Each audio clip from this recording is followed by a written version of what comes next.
This episode is presented by Bakken Backers. After years of blocked permits and stifling regulations from Joe Biden, President Trump is unlocking America's energy potential. We have more liquid gold under our feet than any nation on earth. With executive orders for drilling and pipeline investments, just as he did in 2017 for the Dakota Access Pipeline. And now I fully authorize the most talented team ever assembled to go and get it. This is the moment to secure North Dakota's future, to stop radical outsiders who threaten our state's energy industries, and to grow our energy production, communities, and economy.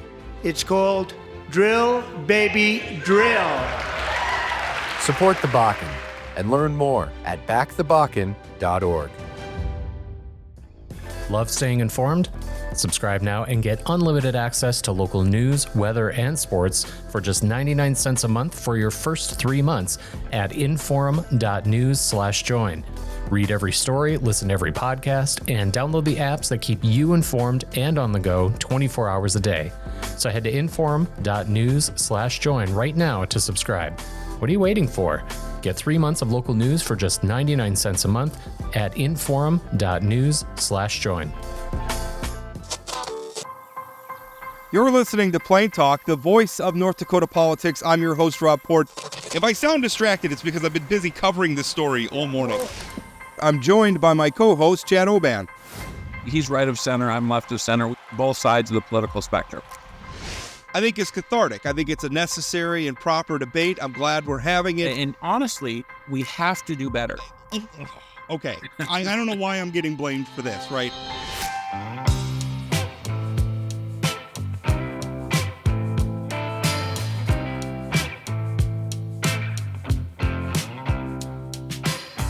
Welcome to Plain Talk. We are going to discuss infrastructure, and it's gonna seem like a weird term to use for the I don't know what you want to call it, government programming, the initiatives that we're about to be discussing, because usually when we talk about infrastructure, we think roads, bridges, sewer, water, but there's social infrastructure that exists as well that we take for granted. I mean, we assume that when somebody is the victim of violence, that there's programs, there are people available to help, but making those sorts of services available takes planning, and it takes funding, and it takes work. And we are in an uncertain situation right now because the funding in particular that makes these programs work is stratified across multiple levels of government, local, state, and of course, federal. And at the federal level, we are having what I would argue in some ways is a necessary debate. There's no denying the fact that we are $36 trillion in debt. We are frequently running annual budget deficits of well over $1 trillion. I don't want to minimize that problem, but we also have a presidential administration that has the world's richest man as a policy advisor wielding a chainsaw on the stage of a political convention. That is their philosophy when it comes to these issues, and that has consequences, real world consequences, for how vital services, again, what I would fairly describe as infrastructure, are delivered in the state of North Dakota. Our guests are Coiya Tompkins. She is the president of Civic, which is a Grand Forks-based organization. Also, Seth O'Neill, who is the executive director of the North Dakota Domestic and Sexual Violence Coalition. So we have a local perspective, Coiya, mostly based out of Grand Forks, and a statewide perspective from Seth. And Seth, Coiya, first of all, thanks for your time. And Seth, I'll start with you. You shared some information about your budget. Roughly 30%, 29%, I think specifically, or about $6.9 million coming from the federal government. As we're watching this debate play out at the national level, and certainly we just saw news that the Department of Health at the federal level gutted, maybe is the right word for it. A lot of uncertainty right now. How is your organization dealing with this? Yeah, that's a good question, Rob. The news is changing every day. I'm a part of national calls where we're just trying to figure out this information. So we just heard recently that the CDC, which funds rape prevention and education, they basically decimated that division, cut people. We don't even know who we're supposed to call, or who is our a grant manager there because they just pretty much cut everyone, as well as the director of the Family Violence Prevention and Services office. They just terminated the director on Monday. And so this situation is constantly changing. And so we're just trying to stay afloat and with the latest information. But it brings us back to early January and February, where things were changing daily. We're feeling that now with the U.S. Health and Human Services administration changing things and decimating things. Rob, I would disagree with one thing that you said. You said we're having a debate about these things. I don't think we're having a debate.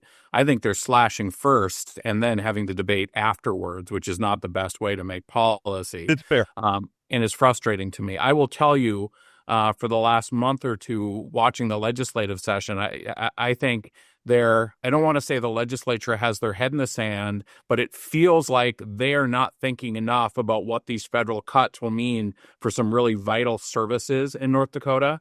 Coiya up in Grand Forks, where you guys are dealing hands-on with victims of sexual assault and domestic violence.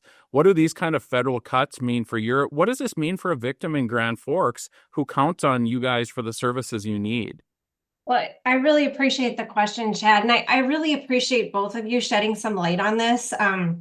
It's incredibly complicated right now. So for CBIC, we represent almost a third. So for the 19 member programs in the coalition, it costs about $24 million to run those programs. We represent a little over 7 million of that. So we've got a fairly large dog in this fight, literally. But for us, as I kind of sent you our spreadsheet there, we have, I think it's 15 or 16 grants in 4 different major federal departments. We're in the Department of Homeland Security, Department of Human Services, Health and Human Services, Department of Justice, and the last one's escaping me. I'll have to cheat here. Department of Housing and Urban Development. So we literally, if you look across this spreadsheet here, I mean, it's literally every function from that 911 crisis and shelter call all the way to prevention and education. So we really try to strive to do a holistic approach. So it's everything from safety, healing, and education and prevention services, but it literally touches every aspect of how we're serving both survivors and the whole family. And in addition to that, it represents over 2.2 million of our $7 million annual operating. So I just get really nervous. This news on Monday was really unsettling, because if, like Seth is saying, if we can cut something as severe as rape and domestic violence, what's next? The other thing I would tell you is that and Seth can speak more to this, but statewide, we looked at homicides, and there's close to 350 homicides in the last 10 years. Almost, I think it's more than 40% of those are attributed to domestic violence and sexual assault. So this is a very serious problem. And one of the things we're trying to do at CBIC is actually limit that lethality, prevent that lethality. And so it's just really hard. We're trying so hard to keep the emotion in sync here, but I got to be honest, it's really threatening the very thing we're trying to overcome. So it's challenging. Coiya, obviously we're in a very fluid situation at the federal level. Have there been impacts yet? I mean, I know we're watching things happening, and we're certainly fearful about things that are going to happen. Have there been real world impacts yet on your ability to do your job? And I guess, Seth, you can weigh in as well from a statewide perspective. Yeah, I'll let Coiya speak more to her agency specifically, but I guess for us across the state, and what we're hearing from our partners is there's been the inability to kind of access some of that funding. We use a lot of different systems that interact with the federal government, and so when the administration first started, they kind of put those systems to a pause, and so that has impacted our work. There hasn't been any cuts of funding at this point, but certainly we know that is likely to come.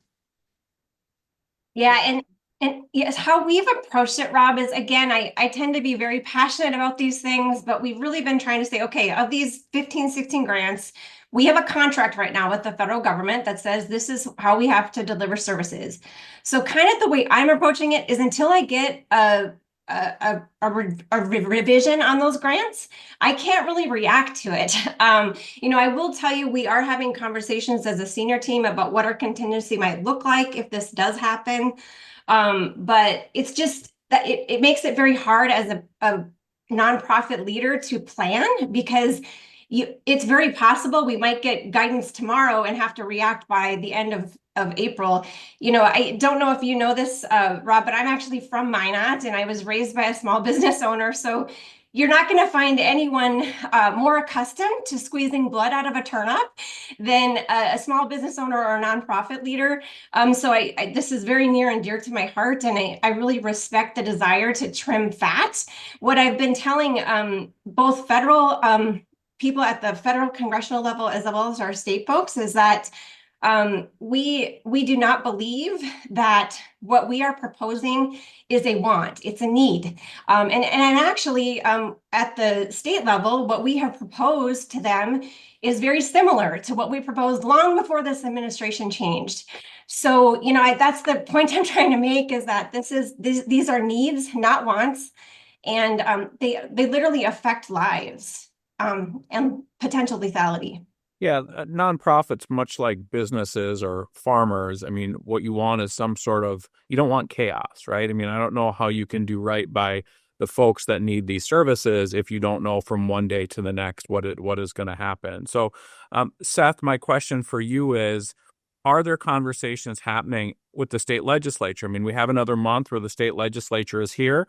This is our chance for the legislature to potentially fill some of these holes that the feds are leaving. Are there conversations, or at the very least, be prepared to fill them? Right. Yeah, and that's the biggest thing. I think one of the things with this chaos, we just have to be prepared to respond to it because we can't let domestic violence and sexual assault victims, their survivors, just sort of be out there because the state wasn't prepared for this. So my question is, Seth, has the statewide organization had conversations with the state legislature basically saying, listen, this is a big problem and this is gonna hurt a lot of people.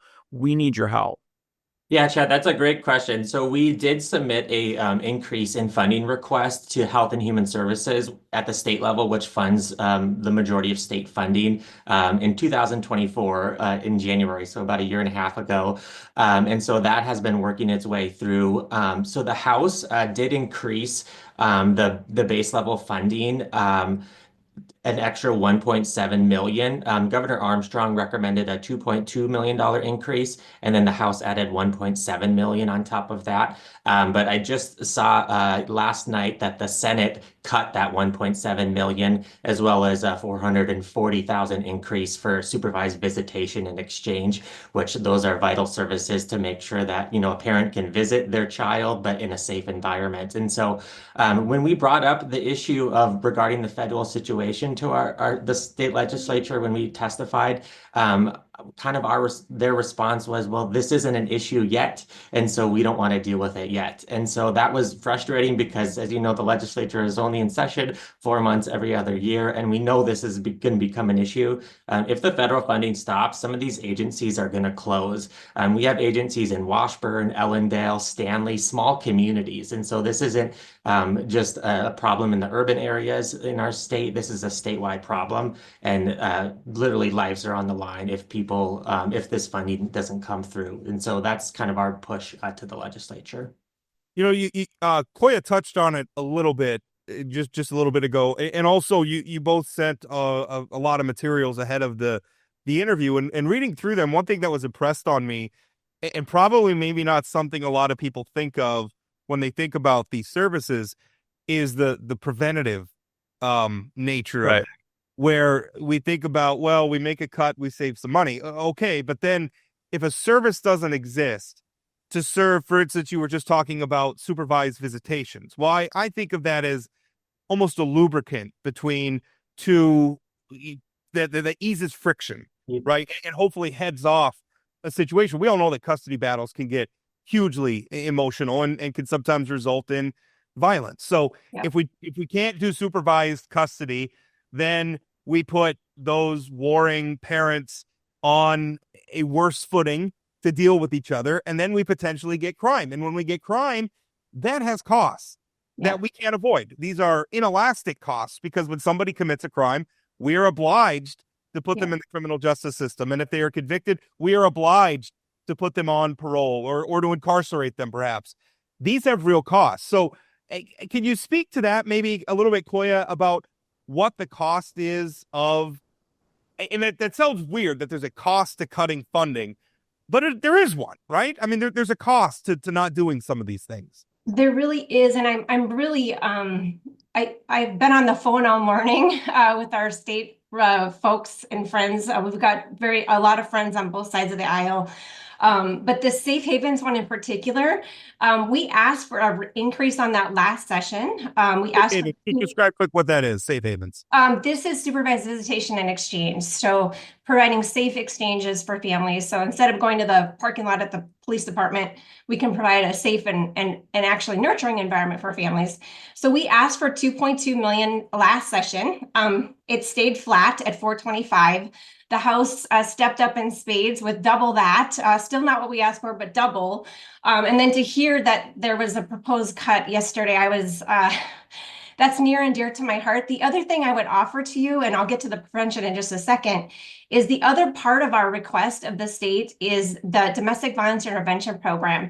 And here in Grand Forks County, the folks who come through our program, we have several hundred folks that, complete participation of the program. And we look at both 911 calls 2 years after they complete the program, as well as criminal charges. And we see over a 73% reduction in 911 calls and over a 90% reduction in criminal charges. Those individuals who graduate from that program or complete the program are the parents and guardians of over 320 children. So when we talk about helping mom and dad, we're also helping those youth and those children. Those children are now experiencing, hopefully, that parent learned about a healthy relationship. They were able to complete this program. At CVIC, we actually take it one step further and we offer a restorative therapy program for those who use violence. But it's not just that immediate incident or that immediate service. It has a tributary effect on future generations. And that's the one thing I get really passionate about, because last year in Grand Forks County, we educated over 22,000 youth and adults. Over 8,000 of those were youth. And we try to get to these youth at age 5 and carry through that education all the way through high school. And if they decide to become a UND Hawk, they actually get more of that here at the university with our relationship with UND. So I'm really passionate about education because it's been hard to get the legislature's attention on prevention because it's not immediate, it's not in a crisis situation. But I think all of us want a better life for our kids and our grandkids. And that's where it starts, is with that 5-year-old. Because the people coming through our domestic violence and intervention program have not had healthy relationship training, because many of them were abused themselves. In fact, over 90% of those who come through our program have been abused themselves.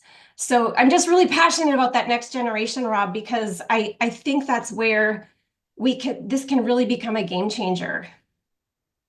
Hey, Seth, you mentioned some of the rural providers that could potentially be hurt by this. And we know that domestic and sexual assault doesn't just happen in Class A towns. And I'm looking at the map right now. And if you have like a Stanley provider who's not there anymore, all of a sudden a lot of North Dakotans are hundreds of miles away from the services they need. So can you talk a little bit about, like, what would people in small towns do to get the services they need? Like Rob had said, when there's domestic violence situations or if there's parental things, the lubricant for these relationships, it's hard to do that work if you're hundreds and hundreds of miles away from those services. Can you talk about small towns and how they handle this? Yeah, that's a good question. So yeah, we have 19 member organizations across the state. So obviously in the larger urban areas, but then as I mentioned earlier, all throughout the state, and we serve all 53 counties through these 19 programs, as well as three of the tribal nations. And so no matter where someone is located, they can receive access to services, but there's still some travel that's involved now. And so if some of those smaller programs close, folks would have to try to travel, to the larger communities or possibly have an advocate come out to them. But as we know, there's unique challenges in some of these rural communities. If someone is fleeing a violent relationship, there's only so many places they can turn. Those communities know each other really well, and so that can be a good thing or sometimes a bad thing depending on the situation. And so I think there's less anonymity in small towns, and so those services are really vital so that people can seek those services, close to home. Already, there's certainly gaps like the supervised visitation that we mentioned earlier. Even Minot, at the size of their city, they don't have that program. And so folks have to travel to Bismarck or different areas. And so we're trying to do the best we can to get those services into the communities where people need them. But if some of those smaller programs close, it would be a huge detriment because the folks that are working for those programs know those communities, they know the law enforcement officers, and they know how to respond in those situations. So it'd be very difficult for someone further away to try to interact with the local law enforcement. I would think that closing them too is a lot easier than reopening them. I mean, if we close a lot of Right. these, particularly in rural areas, we know how hard it is to hire in North Dakota to begin with.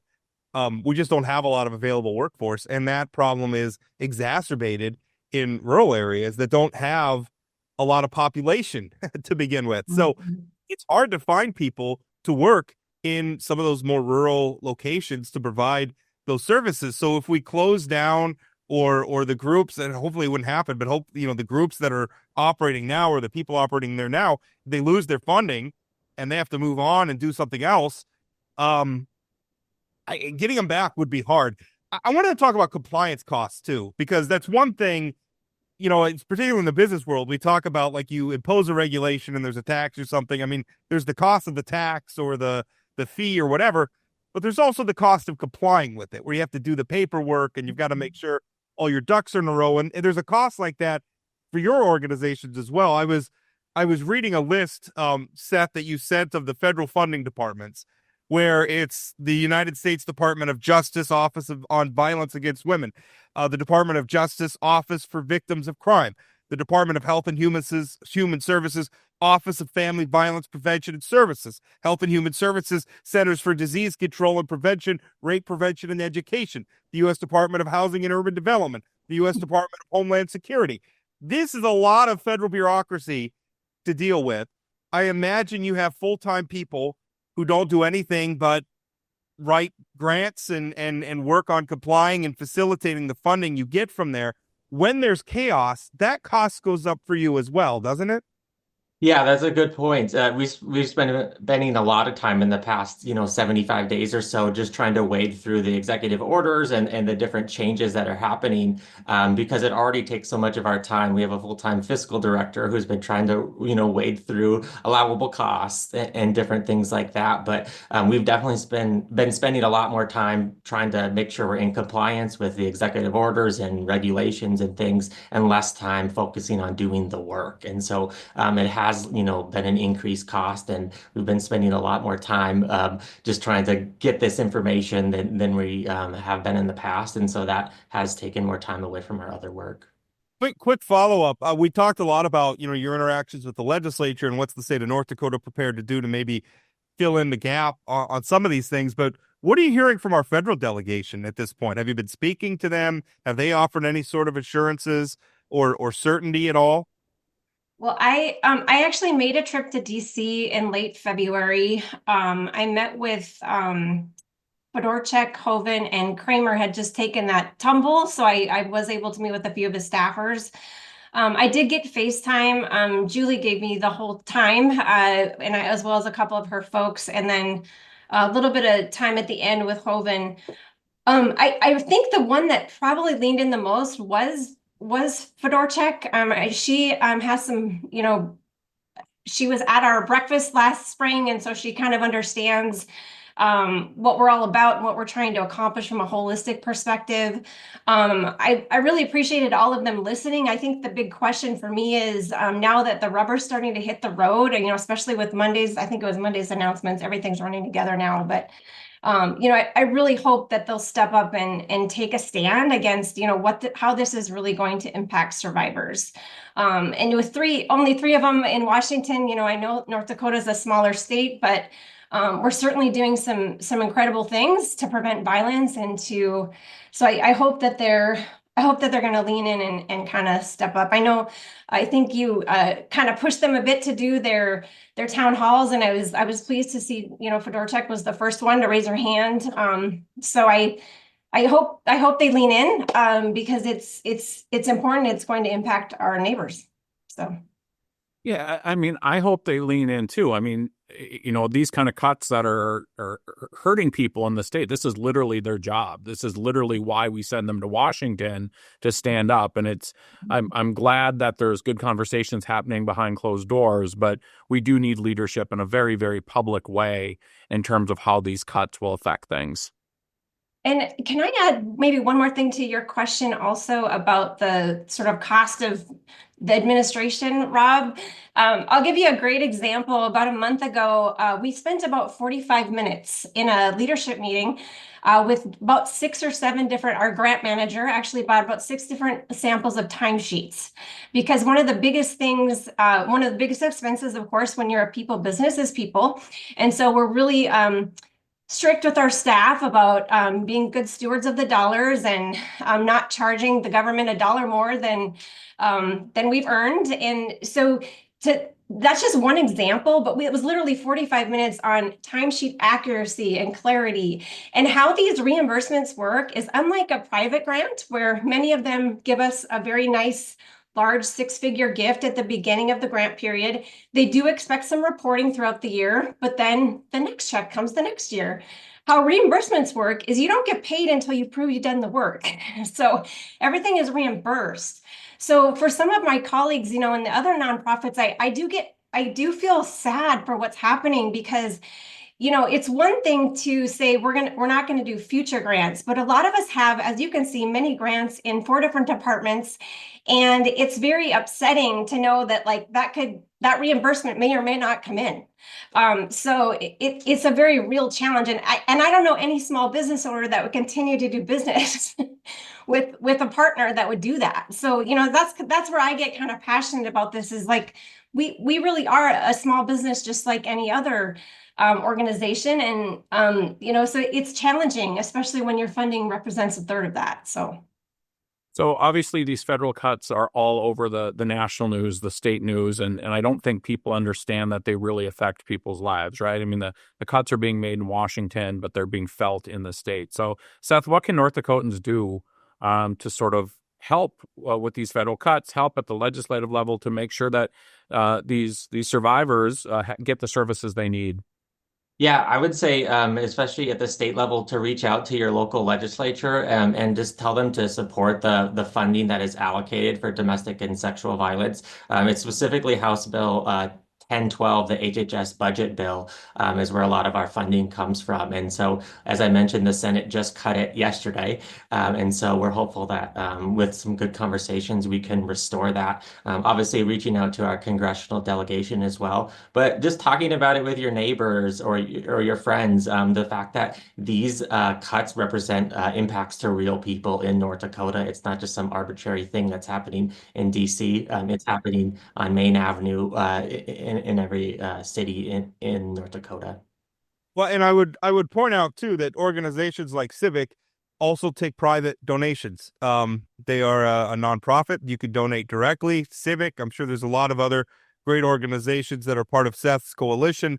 If you want to put your money, I mean, I'm not saying that replaces obviously what's going on with the government, but in addition to perhaps reaching out to your elected officials, you could put some of your own money in the pot. Seth, Coiya, thank you so much for your time. Thank you so much. Thank you.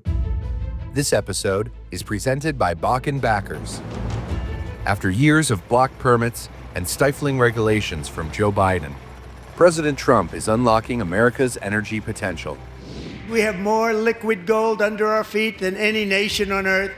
With executive orders for drilling and pipeline investments, just as he did in 2017 for the Dakota Access Pipeline. And now I fully authorize the most talented team ever assembled to go and get it. This is the moment to secure North Dakota's future, to stop radical outsiders who threaten our state's energy industries, and to grow our energy production, communities, and economy. It's called Drill, Baby, Drill. Support the Bakken and learn more at backthebakken.org. Welcome back. Just finished. That was a great conversation. Really tough stuff. And the thing is, listen, I get it. We have got to trim fat in the federal budget. That has got to be a part of it. We can't do it in a way that hurts people, though. And what we're doing right now, we're creating uncertainty where people who are providing vital services. And remember, the two organizations that we just spoke to, Civic, a local organization, Seth O'Neill's group, sort of a statewide coalition, that's just one part of the pie. There's all sorts of organizations doing all sorts of things that get federal funding that are on tenterhooks right now because they don't know what's going to happen. Yeah, we saw the stories about public health this week who've had literally grants stopped halfway through doing things around domestic violence and sexual assault and other sort of public health sort of things. And again, I've heard some people say, well, that was COVID money. Yeah, yep.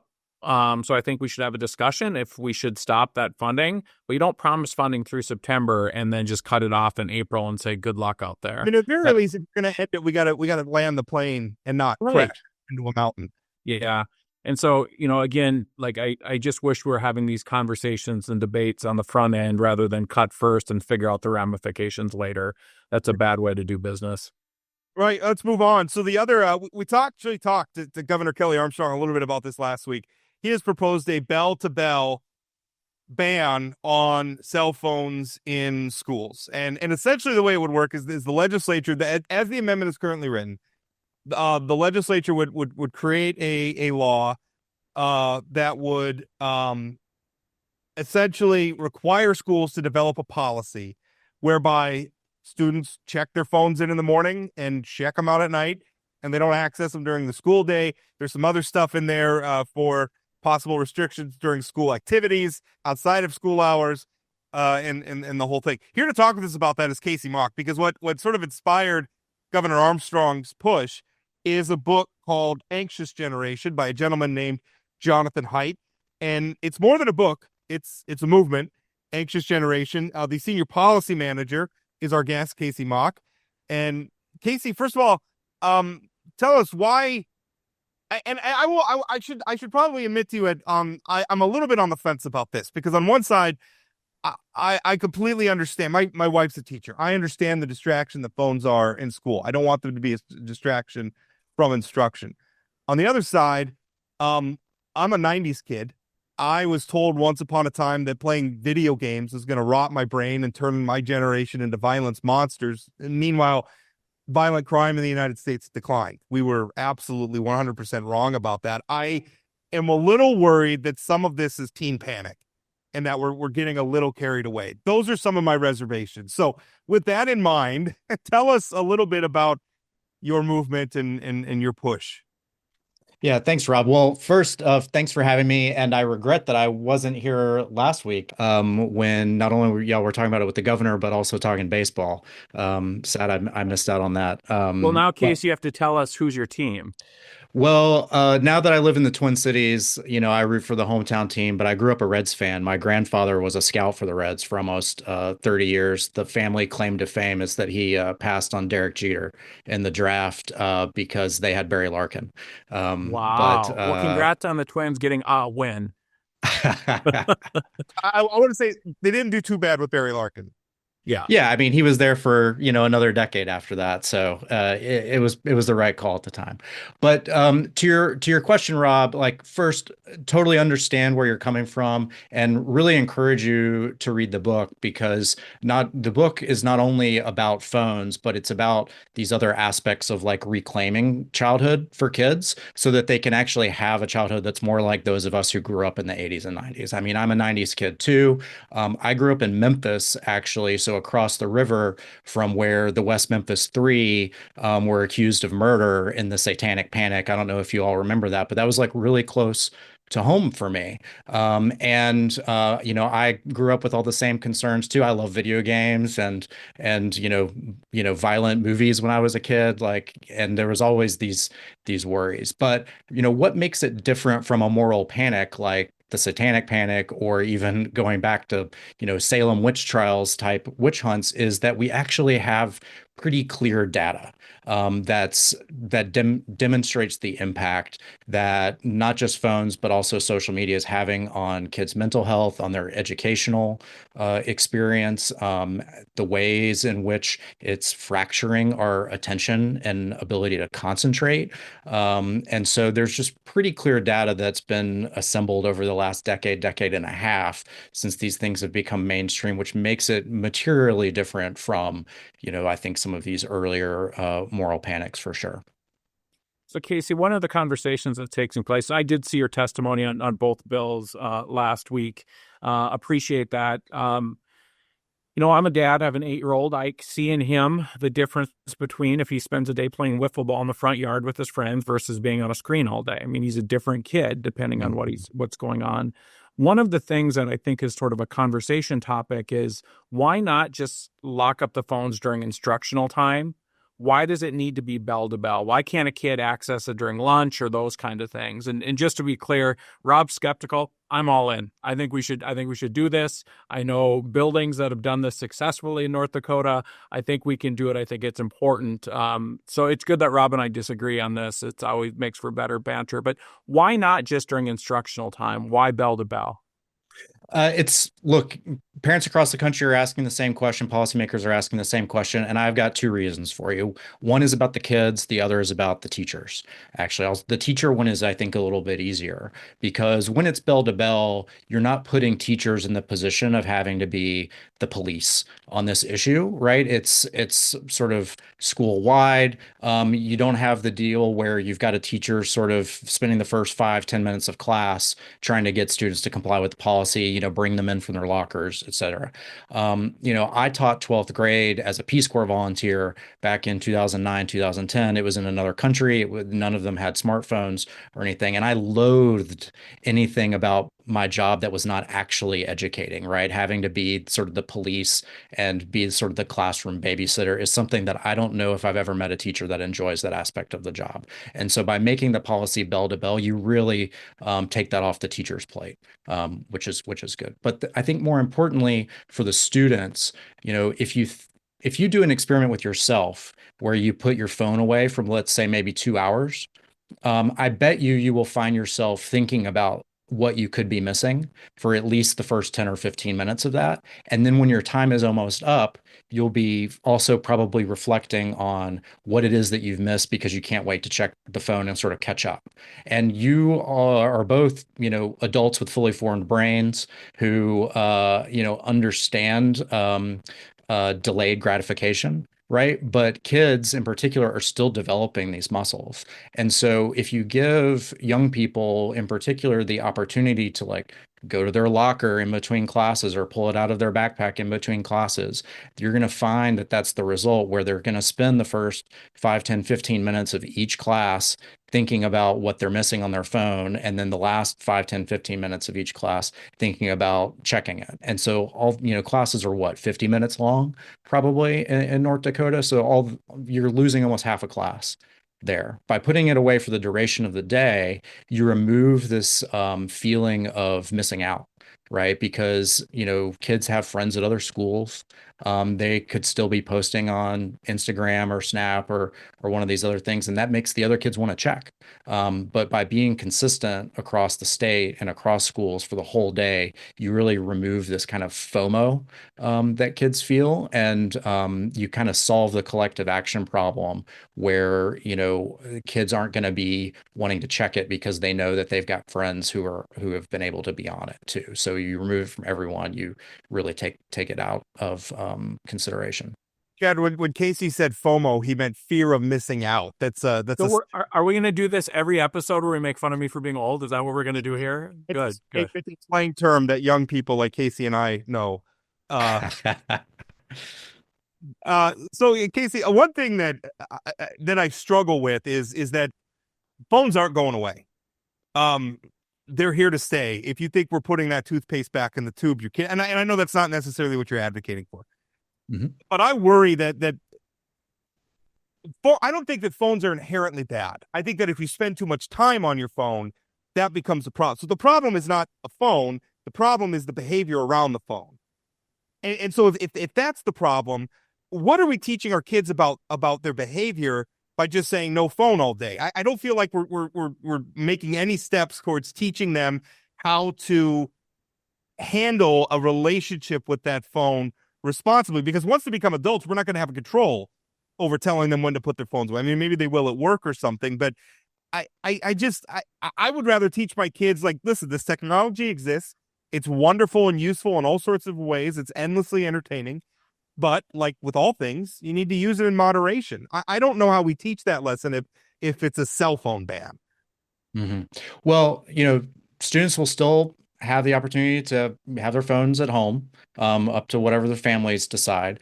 But I think there's an important point to be made here is like, kids these days don't know what they're missing in the real world because everyone's on their phones. And so it's much harder to kind of construct that relationship where you're having a moderate relationship with it if you don't know what the real world is like. I mean, you walk down some school hallways around the country in between classes, and it's not like when you and I were in high school where you've got kids sort of flirting, like kids are asking each other out, they're talking about what they're going to do on the weekend. The hallways are and many schools are silent because everyone's on their phones catching up. And so students aren't having the valuable social experiences that would teach them like what they would be missing out on. That was like the basis for forming that like more moderate adult relationship. Bad? Because my parents thought that the way I spent my childhood, which was a lot of time on our computer playing Doom, my childhood was different from my parents. And so they thought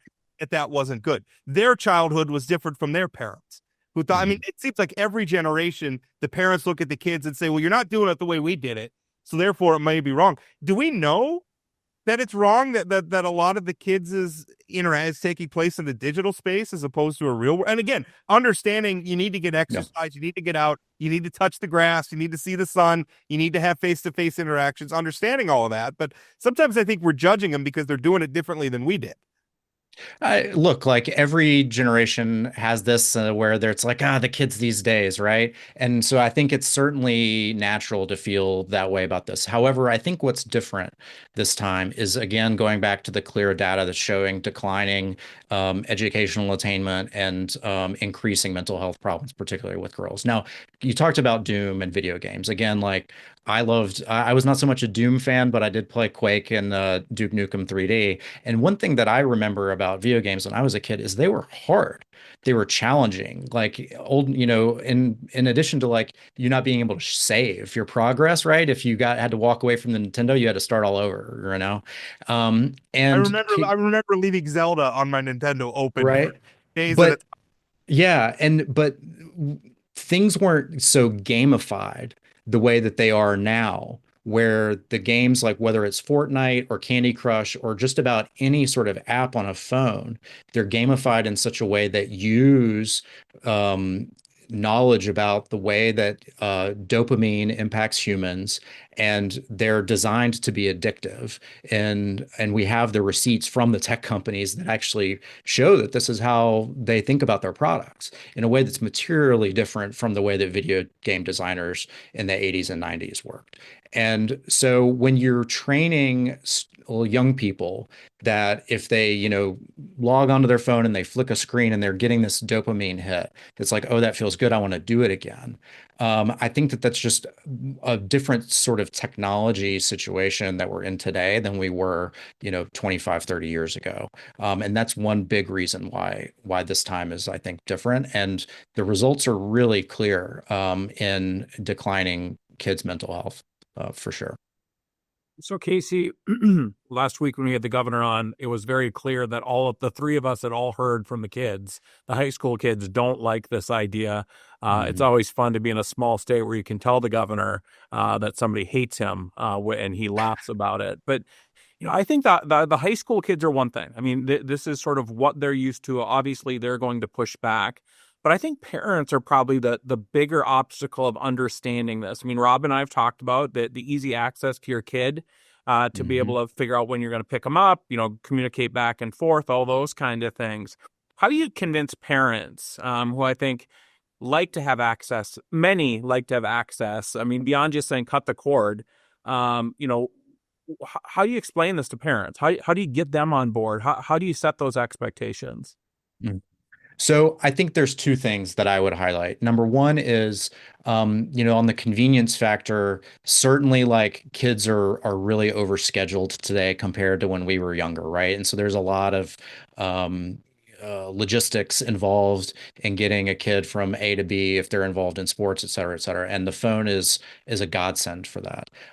However, having said that, like, when I was a kid and a teenager and I had baseball practice, and look, I lived in a somewhat half rural district where we sometimes had to travel like an hour and a half, 2 hours to go to a baseball game. That's a logistical challenge that we were able to accomplish without phones, right? Practice is going to be over at 5. Come and get me at 5. And that works the same way with like picking your kid up for like a dental appointment, right? Like we had the intercom where the school had a policy or procedure where your parent shows up to pick you up, take you to the doctor's office, and they call over the intercom to send you to the office. That was a system that worked. It wasn't necessarily broken.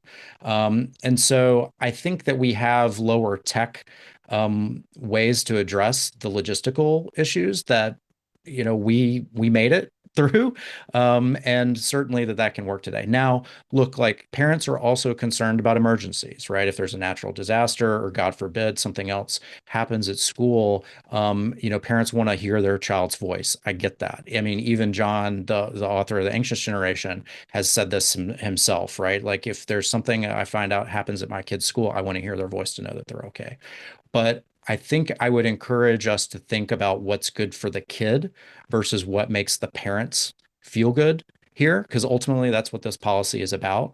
And what we hear from experts in school safety and law enforcement and other public safety experts is in an emergency at the school, you don't want every kid on their phone separately. You want them to be quiet. You want them to listen to the teacher or whatever sort of authority figure is there directing them and following instructions. You don't want everyone sort of distracted doing their own thing, because ultimately that's what's going to keep kids safer in an emergency.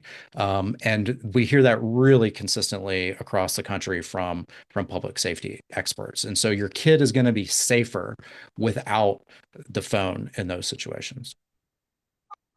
Some of this, it seems like we're blaming phones for behaviors. For instance, you mentioned parents overscheduling their kids. That's not a phone problem. Sure. That's a parent problem.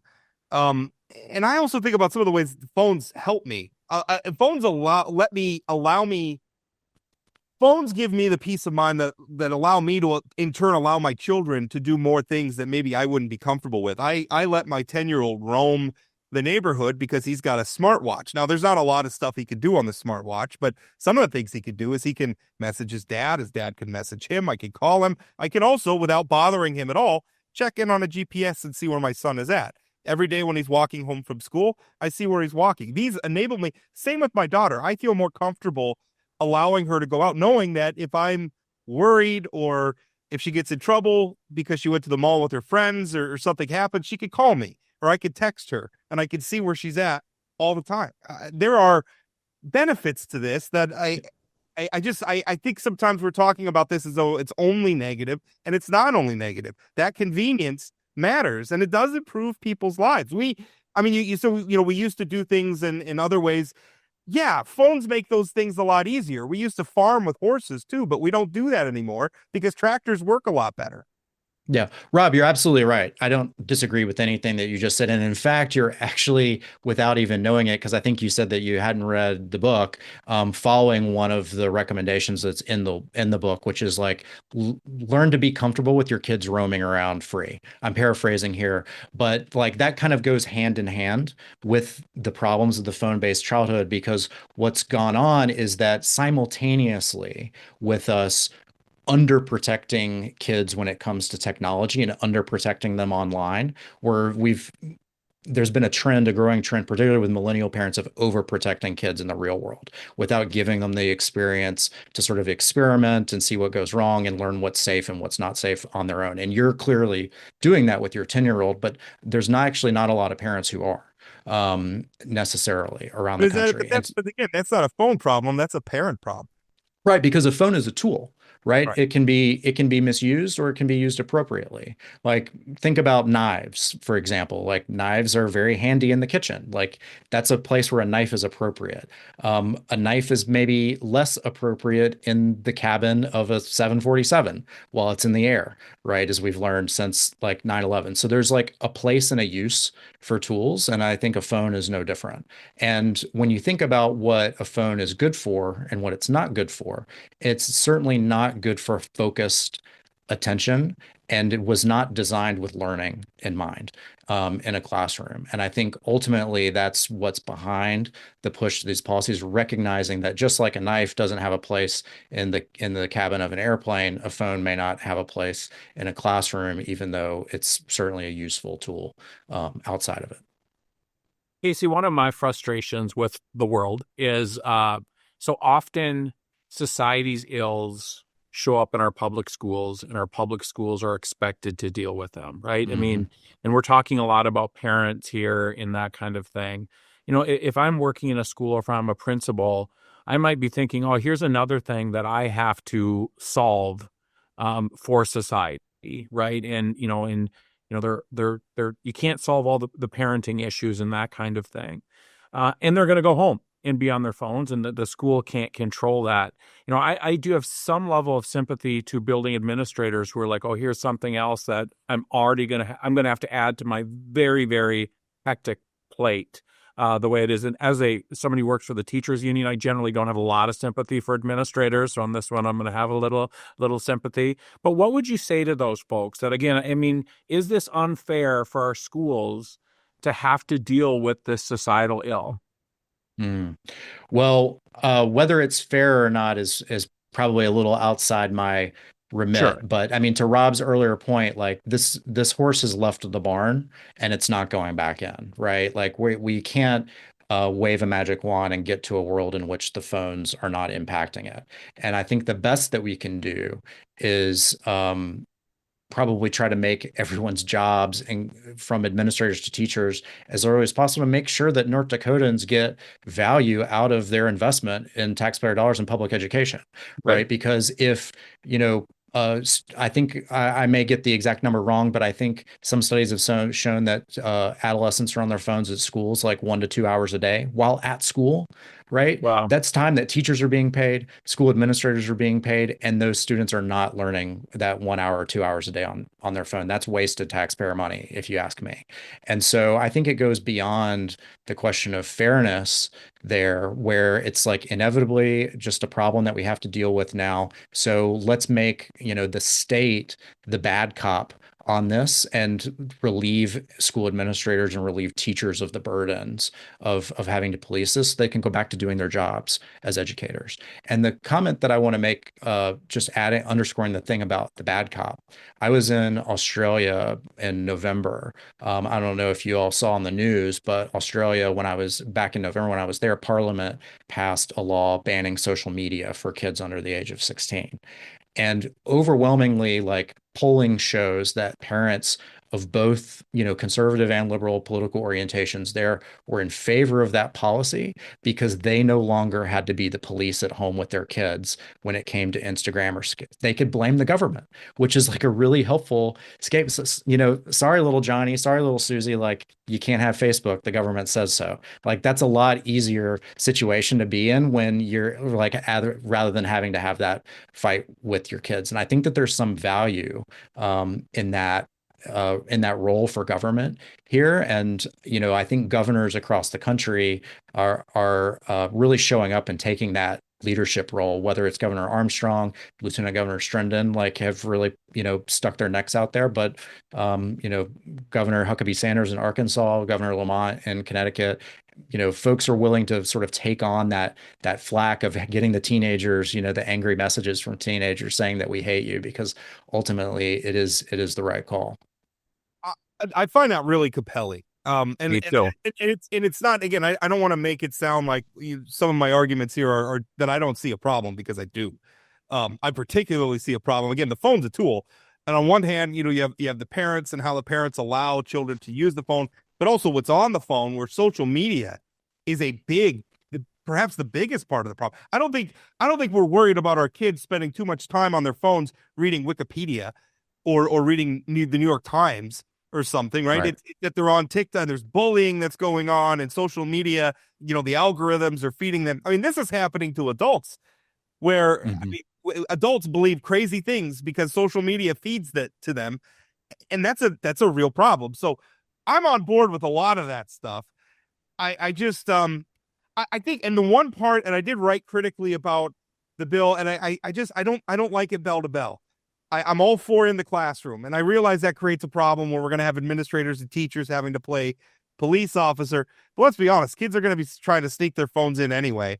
They're going to have to be police officer anyway. I just wouldn't do it bell to bell. That's my position.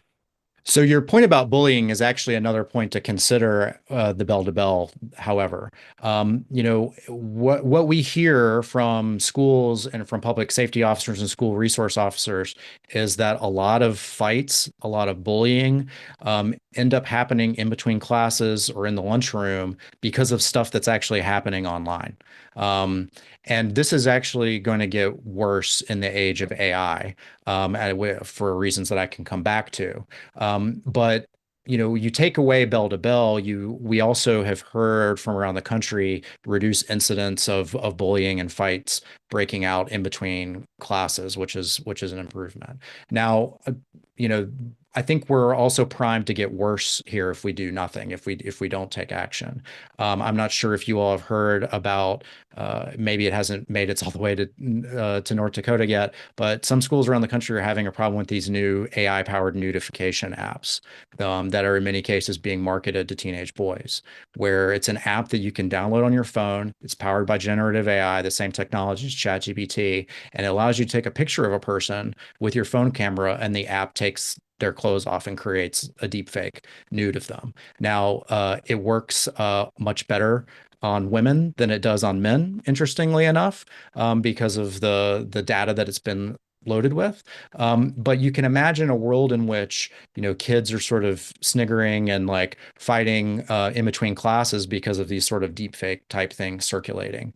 And Rob, I think one generational marker between our generation and Gen Z is actually the spread on social media, facilitated by phones in schools and facilitated particularly by Snapchat, of nudes in schools in general, like among student groups. Frances Haugen, the Facebook whistleblower, once said something to me along the lines of like 2008 is really like a dividing line, because if you graduated from high school before then, it's highly unlikely that there was a nude image of a classmate of yours circulating throughout the hallways of the school. But pretty much anyone who's graduated from high school since 2008, 2009 knows someone who, from their school, from their graduating class, who has had this sort of thing circulate. So this is a problem that's only going to get worse if we do nothing with these deepfake apps, and taking away the phones for the entire duration of the school day does a lot of work at decreasing the incidence of that. Well, Casey, I very much appreciate you coming on. I appreciate the time, even though we don't agree 100%. We both agree there's a problem. And I'm really, this is such a worthwhile debate. I'm really glad that we're having.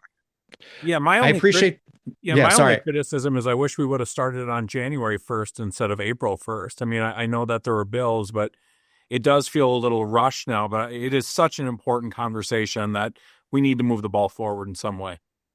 I appreciate the conversation, and Rob, particularly your questions are great ones, and I really enjoy the way that y'all are having the debate here. And I'll just reiterate something that I know the governor told y'all, which is that we haven't talked to a school that's regretted doing this, and that to me is really, really telling when it comes to policy change. Casey, thanks. Thanks, Casey. Thanks for having me. Hey, friends, we've got a new way for you to participate in the show. You can now call us or text us with your questions, comments, or anything you want us to discuss on Plain Talk. Just give us a call or shoot us a text message at 701-587-3141. That's 888-587-3141. It's super easy. Leave your message, tell us your name and where you're from, and we might feature it on an upcoming episode. Thanks for listening to Plain Talk. Now let's get back to today's episode. Hey, Chad, I meant it. It is such a worthwhile. My skepticism and reservations aside, I'm more concerned about just amending this and making sure it's crafted the correct way. I am not denying that there is a problem, although I think you made an excellent point about how many of society's ills we try to solve by implementing policy in the public school system. Yep. When really those solutions have to, I would argue it doesn't matter what we do in the public schools vis-a-vis some of these issues, because if they're not getting the message at home, it's not going to make a difference. Yeah, and actually, Nick Archuleta, the president of North Dakota United, has had some conversations since this was introduced about part of this bill should be an education for parents about, why this is being implemented and why it's important for them to monitor their kids' activities and all those kind of things. And I think a lot of schools do that, but it is right. I mean, and I also think you said that, kids are going to still have their phones. Yep. That doesn't mean we shouldn't do a policy, right? I mean, any policy that a school has, somebody's breaking that policy. Part of me just wishes like we could just say you can't bring your phones into the school at all. I mean, we don't let people bring weapons into the school. So would that be an easier way to implement this rather than having adults having to be taking the phones away? But I don't know. I just think it's a worthwhile endeavor. I think it is going to be clunky to implement. I think communication, making sure students know the policy very, very clearly, making sure parents know the policy very, very clearly, and how they can still communicate with their kids. I mean, I think your point about your son and cruising around the neighborhood with the smartwatch and how that, sort of alleviate some of your parental anxiety, I think is a really, really good point. My son is kind of having a 1950s childhood. I mean, he comes home some days when the weather's nice. He throws his and sometimes when the weather's not so nice, he throws his backpack in the house. And I will have to message him when the sun's going down and be like, will you come inside and eat? I love that. But some days he's inside and he spends a lot of time. He's got a YouTube channel and he makes videos for it. But I think that's valuable time too. Like he's doing cool things. So that's the way I've encouraged technology be used. But I also understand not every parent's doing that. But it's part of me feels like my kids are being punished because other parents can't manage their kids. Yeah, and that's a good point. And I just love the 1950s style. I mean, it's not even 1950s; it's 1980s, right? 1990s. I mean, it was that way for me. I mean, same way with me, right? I mean, the street lights come on. That's when it's time to come home in the summertime. Those kind of things. I wish that would prompt my son to come home. Yeah, there you go. But I feel the same way. I mean, Evan and his buddies around the neighborhood now will play wiffle ball in my front yard, and literally I have the door open so I can hear them playing wiffle ball because it's so wonderful. It's just so fantastic. But the screen time's not bad because sometimes they're all back in my family room playing PlayStation 5 and they're on Minecraft and they're hooting and hollering and they're having a good time. And I'm looking at that thinking, what's wrong with this? Now, if they do that 8 hours a day, okay, now there's a problem. But they're spending a couple hours on a Saturday afternoon playing Minecraft in my family room and they're all laughing and having a good time. But I also think it sort of depends on the game too, right? I mean, I think Casey sort of brought up the games that you two nerds used to play in your childhood that made you think and do all. I was just playing sports games. That's all I had the capacity. Generation was like kick the can. Yeah. Yeah. We'd put two soup cans and we'd have a string in between them and we'd play tic-tac-toe. You were one of the little rascals, right? This is, you know what? I regret us having Dawson and Jamie on to talk about their next generation. And it's a wonderful. It is. Go ahead. Chad's not that much older than me, and to your point, it is a wonderful, wonderful conversation to be having because and it's an important conversation. I mean, I talk to teachers around the state, and they're frustrated. Yep. They're frustrated by phones. I just don't want it to be a prohibition movement. If it's a prohibition movement, first of all, I think it's going to fail, much like alcohol prohibition. But prohibition movements fail, and they rarely result in good policy. But if it's like a mindfulness, movement, like we just need to do a better job. I think that's great. But I also don't love the emphasis on fixing the problem by creating a school policy. Parents got to parent. Teachers should. Yeah. Parents need to parent. But I also think, I mean, it's gonna be bumpy right away, but 2, 3, 4 years down the line, as kids are getting more used to this and parents are getting more used to it, I think it's just it can become the norm. It's just not gonna feel like the norm right away. Assuming it passes, which we don't know if it will yet or not, but I don't know. I think both of them got damn near unanimous due passes out of committee. I will tell you, the Senate Education Committee talking about this was so interesting because Senator Gerhardt asked the question. He's like, we had a bill earlier in the session that did exactly this, and we all agreed it was a bad bill. And then we turned it into, you have to have a policy, and then we passed it out. What has changed? Yeah. And nobody wanted to answer that question. The answer is the weight of the governor's office is behind this thing, and that's still a real big deal. Yeah, it is. It is. All right, to finish out the show, I had a big story out of Minot, which finally culminated. I'd been spending weeks working on it, but the mayor, and I've known this for weeks, but couldn't report it because I couldn't substantiate it with verifiable sources. But the mayor of Minot, Tom Ross, has resigned. I had a conversation with him. I think I was the first one he spoke to. He was tearful, but he had sent frankly a pornographic text message. He says it was a mistake. Frankly, it's believable that it was. The timing of the text message, I think, is probably it was timing that I wasn't aware of, but that was probably the most surprising thing that came out of the report. Is, you'll remember, I reported on a Minot police officer who killed himself on city property. It was at the time that in the middle of the day, like shortly after noon, when the mayor was discussing, issues around that with the city attorney. And then 11 minutes after they ended their phone call, a text message arrives. 3 minutes later, the mayor calls and says, don't look at that text message, delete it. And, unfortunately, when you look at the text message, you get a preview. She could see what it was. It was his genitalia.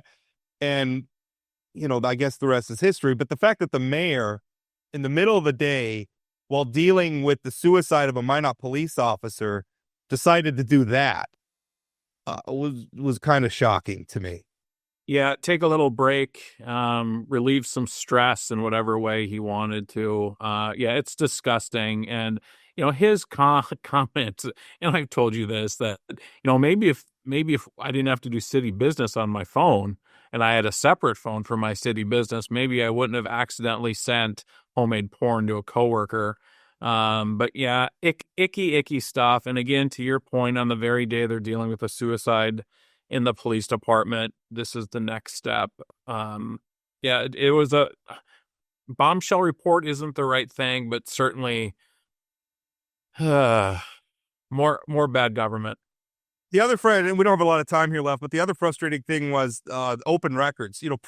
While this investigation was going on, Minot city officials, including the city manager, who certainly knew there was an investigation, but also including one of the city council, Mike Blessum, who may or may not have known there was an investigation, they're down in Bismarck advocating for a law that would have restricted access to the very personnel records that I used to report that story. I don't know that we know, without those open records laws, I don't know that we know about this.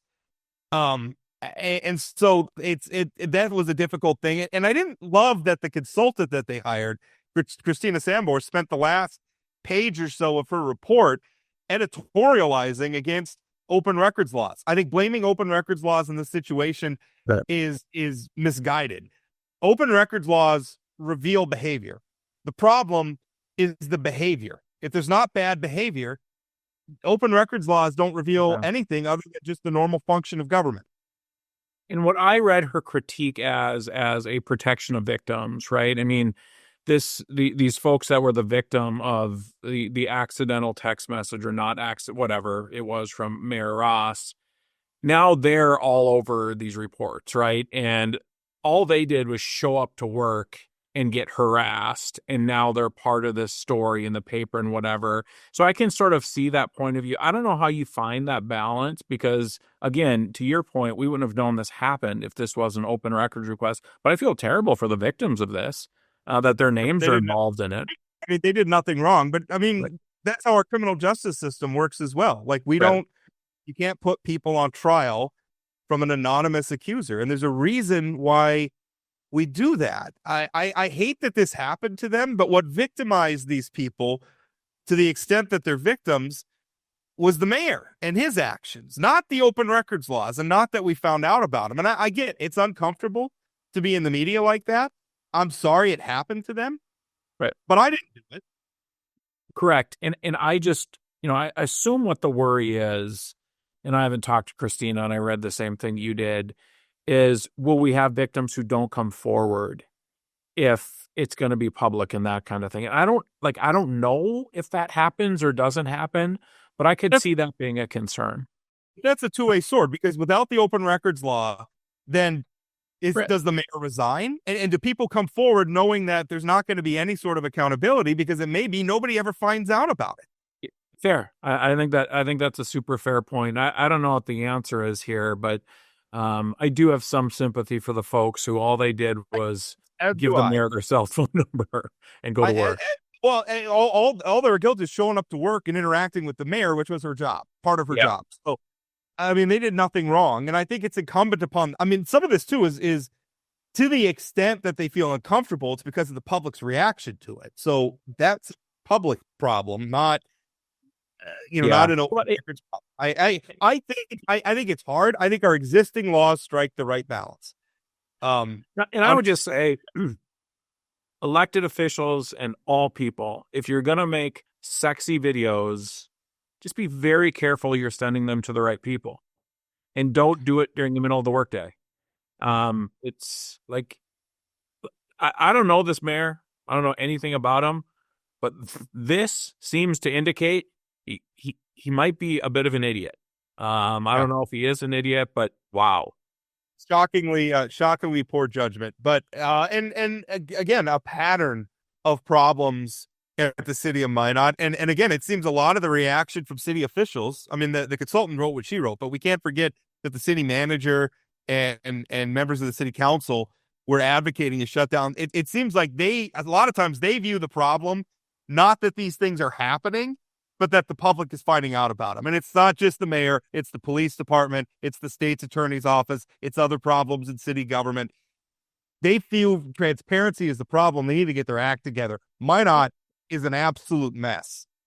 And don't you think that's what leads to sort of this sort of far right distrust of local governments, the folks that are showing up and maybe dominating public comments in a negative way? These kind of things give oxygen to those sort of conspiracy theory type folks that think that there's a boogeyman behind every corner, because often it seems like in Minot, there might be a boogeyman behind a lot of corners. Right. And again, the point is, and I know this isn't the argument you were making. The problem is that these things are happening, not Right. that we're fighting. Yeah, So absolutely. the open our laws are what they are. All right. We're going to put a pin in it there. Thank you so much for listening. It was a great conversation about cell phones in schools, a great conversation about the impact turmoil in the federal government is having on valuable, vital services in domestic violence. And again, extrapolate that conversation across all of the services that we provide. It's a problem. Remember, you can always leave a voicemail, send us a text message. That phone number 701-587-3141. And don't forget to follow us on social media, TikTok, YouTube, Facebook, X. Our handle is always Plain Talk ND. Thank you for listening. We'll talk again. That's it for today on Plain Talk, the voice of North Dakota politics. Plain Talk is a production of Forum Communications Company. Got a question, comment, or suggestion? Leave us a voicemail or send us a text message at 701-587-3141. That's 701-587-3141. If you haven't subscribed to Plain Talk yet, you can find us on YouTube or your favorite podcast platform like Spotify or Apple Podcasts. For those of you who are already hooked, give us a rating or review. And don't forget to share or tell a friend. Special thanks to my co-host Chad Oban, and from myself and everyone at Plain Talk, thanks for listening.